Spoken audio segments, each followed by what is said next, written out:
Malapit nang gumulong ang paglilitis kay Zaldico sa Sandigan Bayan. Isa raw sa mga tetestigo laban sa dating kongresista, si DPWH Secretary Vince Dizon.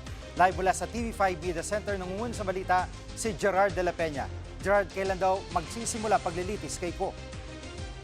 Jiggy, sa January 20 na magsisimula ang trial sa Sandigan Bayan ni dating Ako Bicol Party List Congressman Zaldico. At as we all know, nahaharap siya sa kasong graft at malversation of public funds. Kaugnay nitong road dike project na maanumalya umano na matatagpuan dyan sa Nauhan sa Oriental Mindoro. 289 million pesos ang halaga nitong project na ito na naigawad dun sa SunWest Corporation na sinimulan nitong Siko. Mayiging testigo dyan si Public Works Secretary Vince Dizon na complainant dito sa kasong ito. Alam mo, Jiggy, kahapon na interview natin yung abogado nitong si Zaldico at sabi niya kahit siya ay hindi niya alam kung nasaan itong kanyang kliyente. The last we've heard of his whereabouts ay nandun siya sa Portugal kung saan ay meron siyang golden visa. Pero yun nga, napakansela na yung kanyang passport kaya sa ngayon ay may ituturing na siyang pugante o fugitive. Yung ilan naman sa mga co-accused nitong Siko dito sa kasong ito ay nakakulong na ngayon. Jiggy.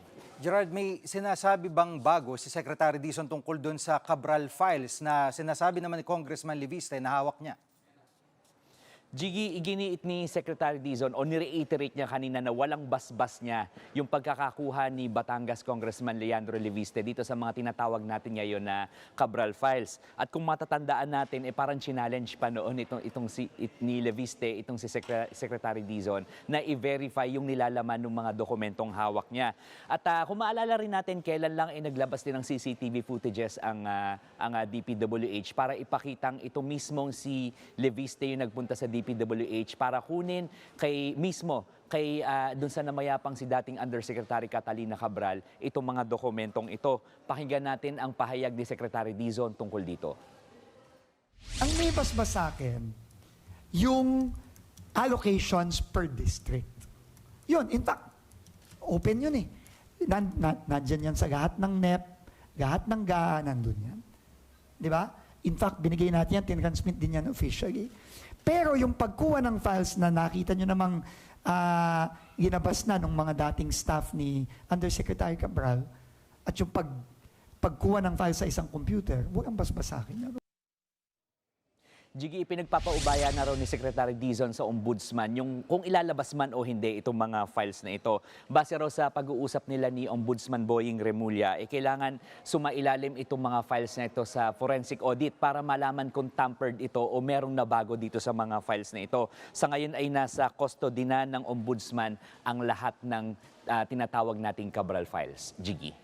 At ngayon ay sa batas ng 2026 budget, ano raw magiging hakbang ni Secretary Dizon para maiwasan ang korupsyon? Jiggy, tatanggalin na raw ng DPWH, gagawa sila ng mga pagbabago para mawala na itong tinatawag nating allocables na ang tingin ng marami ay ito yung bagong mukha ng pork barrel. Ayon kay Dizon, gumagawa na sila ng bagong formula sa pagbabudget para matanggal na yung pagsisingit-singit, tsaka yung pagkakaroon ng mga proyektong wala namang kaplano-plano at para syempre magastos ng tama yung pera ng taong bayan. Sinibak na rin ng DPWH yung ilan sa mga opisyal nito katulad ng mga regional directors, assistant regional directors, district engineers dahil nga dito sa mga anomalyang ito. Well, hindi sinabi ni Secretary Dizon in particular kung ano itong mga kinasasangkutan nitong mga opisyal nito. Pero ang sigurado sa ngayon ay gumugulong daw ang investigasyon dito sa mga opisyal na ito. Yan ang latest. Balik sa iyo, Jiggy. Yan pong ulat ni Gerard de la Peña live mula sa TV5 Media Center. Mga kapatid, Jiggy Manikad po. Pagdating sa mahalagang balita sa loob at labas ng bansa, dapat una sa lahat, mag-follow at mag-subscribe na sa social media pages ng News 5.